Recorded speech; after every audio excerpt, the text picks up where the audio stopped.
तुम्हाला कोणती भाजी आवडत नाही जर तुम्हाला कोणी विचारलं तर सगळ्यात पहिली भाजी येते ती कारल्याची. कारलं म्हटलं की बऱ्याच जणांची तोंडं वाकडी होतात. पण आज आपण चक्क कारल्याची भजी बनवणार आहोत. तेही कडू न होणारी, अगदी तोंडाची चव वाढवणारे. हे भजी तुम्ही कधी केलेत का? जर केले नसतील तर एकदा नक्की करून बघा. अतिशय उत्तम लागतात.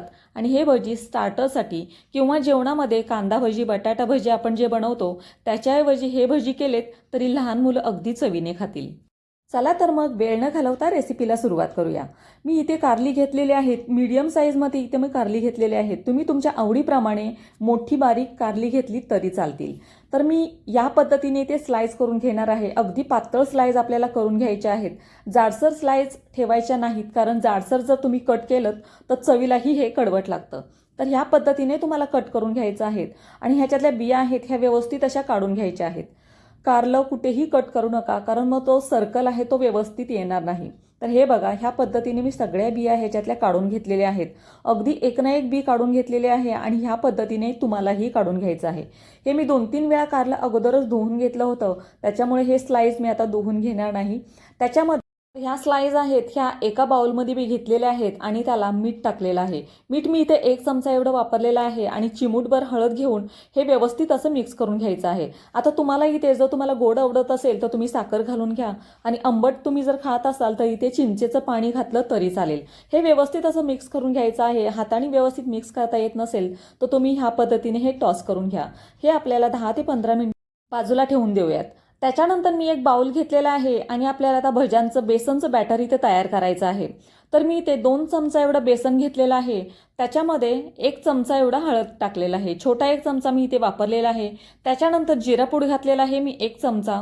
धणापूड इथे मी वापरलेला आहे 1 चमचा. त्याच्यानंतर मी घातलेला आहे कॉर्नफ्लॉर. आता इथे मोहन वगैरे मी अजिबात घालणार नाही किंवा सोडा वगैरे टाकणार नाही. त्याच्यासाठी मी कॉर्नफ्लॉर घेतलेला आहे भजी कडक होण्यासाठी. त्याच्यानंतर लाल तिखट तुम्ही तुमच्या आवडीप्रमाणे किंवा चवीप्रमाणे इथे ॲड करू शकता. त्याच्यानंतर टाकलेले आहे मी कोथिंबीर. कोथिंबीर टाकल्यानंतर हे आपल्याला इथे थोडं थोडं पाणी घालून हे व्यवस्थित असं घट्टसर मिक्स करून घ्यायचं आहे. मी इथे आता मीठ वापरलेलं नाही, कारण आपण ज्या कारल्याच्या स्लाइस केल्या होत्या त्याच्यामध्ये मीठ टाकून आपण ते मॅरिनेट करण्यासाठी ठेवलेलं होतं. तर तुम्ही इथे तुमच्या आवडीप्रमाणे किंवा चवीप्रमाणे मीठ इथे ॲड करू शकता.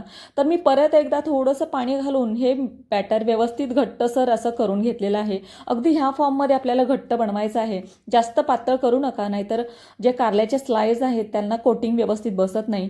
तर हे बघा, आपण जे मॅरिनेट करण्यासाठी स्लाइस ठेवले होते कारल्याचे ते इथे मी घेतलेले आहेत आणि ह्याला छान असं पाणी सुटलेलं आहे. तुम्ही बघू शकता व्यवस्थित असं ओलसर झालेले आहेत. माझे हात पण ओलसर लागत आहेत आणि हे कारल्याचं जे पाणी आहे ते खूप कडवट लागतं. तुम्हाला जर कडूपणा घालवायचा असेल तर तुम्ही एक रुमाल घ्या आणि त्याच्यावरती हे कारल्याचे जे स्लाइस आहेत ते व्यवस्थित असे पसरवून घ्या. आपण जर चिरून घेतले कारले तर आपल्याला व्यवस्थित हाताने पिळता येतं. तर हे स्लाइस हाताने पिळता येणार नाही आणि त्याचे तुकडे पडतील जर आपण हाताने पिळून घेतले. तर ही पद्धत तुम्ही एकदा नक्की करून बघा. आणि जर तुम्हाला ही पद्धत स्किप करायची असेल किंवा पद्धत जर करायची नसेल तर तुम्ही नाही केली तरी चालेल.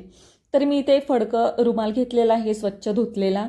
त्याच्यावरती हे सगळे स्लाइस मी पसरवलेले आहेत आणि त्याच्यावरती एक तुमच्याकडे जर ताट असेल तर तेही तुम्ही इथे ठेवलं तरी चालेल.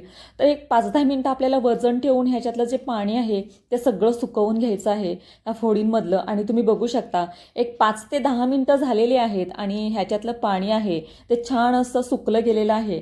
हे पाणी खूप कडवट लागतं, त्याच्यामुळे हे तुम्ही ही स्टेप केली तरी खूप बरं होईल, कारण ह्याच्यातून कडवटपणा आहे तो पूर्ण निघून जातो.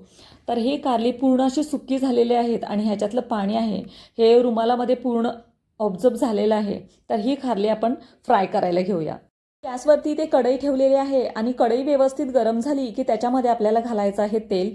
तेल हे जास्त कडक पण करायचं नाही आणि थंड पण ठेवायचं नाही. अगदी मीडियम आचेवरती आपल्याला हे भजी भाजून घ्यायचे आहेत. तर इथे मी कारल्याचे स्लाइस घेतलेलं आहे आणि ते व्यवस्थित पिठाच्या बॅटरमध्ये डीप करून घ्यायचं आहे आणि हे अगदी हळूवारपणे आपल्याला तेलामध्ये सोडायचं आहे. एक एक करून तेलामध्ये सोडून द्या आणि तेलामध्ये सोडून झाल्यानंतर हे पटकन आपल्याला उलटायचे नाहीत. अगदी हे 1 ते 2 मिनटं व्यवस्थित असे सेट होऊन द्या. 1 ते 2 मिनटं लागत नाहीत, अगदी अर्ध्या मिनटातच हे भजी व्यवस्थित सेट होतात आणि नंतर हे तुम्ही 1-2 वेळा उलटे पलटे करून घ्या.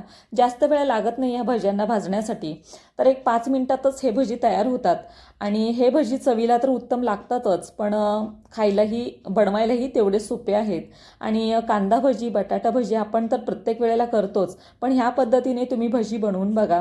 अगदी लहान मुलंसुद्धा खातील.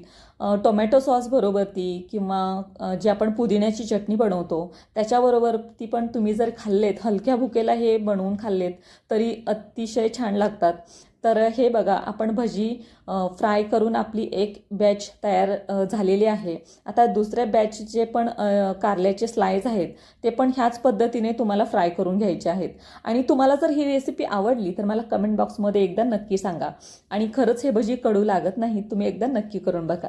तर ज्या आकाराचं तुम्ही कारलं घेणार आहात अगदी त्याच आकाराची इथे भजी तयार होतील. छोटं कारलं घेतलं तर छोटी भजी तयार होतील, मोठं घेतलं तर मोठी भजी तयार होतील.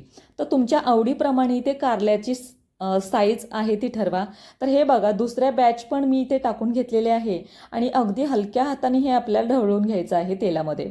तर हे बघा, 1 ते 2 मिनटं झालेले आहेत आणि हे व्यवस्थित असे आपलं फ्राय करून आपण घेतलेले आहेत. अगदी मस्त कुरकुरीत आपले भजी हे तयार झालेले आहेत. अगदी तुम्ही म्हणत असाल कारल्याची भजी आहेत मग आतून हे कडू लागणारच. थोडंफार कडू लागतं, एवढं काय नाही, शरीरासाठी कडवटपणा पण गरजेचा आहे. तर हे भजी आपले तयार झालेले आहेत आणि अतिशय छान लागतात. तर हे 2 बॅचमध्ये मी ते भाजून घेतलेले आहेत. तुम्ही किती क्वांटिटीमध्ये बनवताय त्या हिशोबाने तुम्ही बेसनचं पीठ आणि जे पण आपण मसाले घेतलेले आहेत ते त्याचं प्रमाण दुप्पट करा. आणि हे भजी आपले तयार झालेले आहेत. तुम्हाला ही रेसिपी कशी वाटली मला कमेंट बॉक्समध्ये नक्की सांगा. चला तर मग पुन्हा भेटूया अशाच एका नवीन रेसिपीमध्ये. तोपर्यंत खात राहा, मस्त राहा.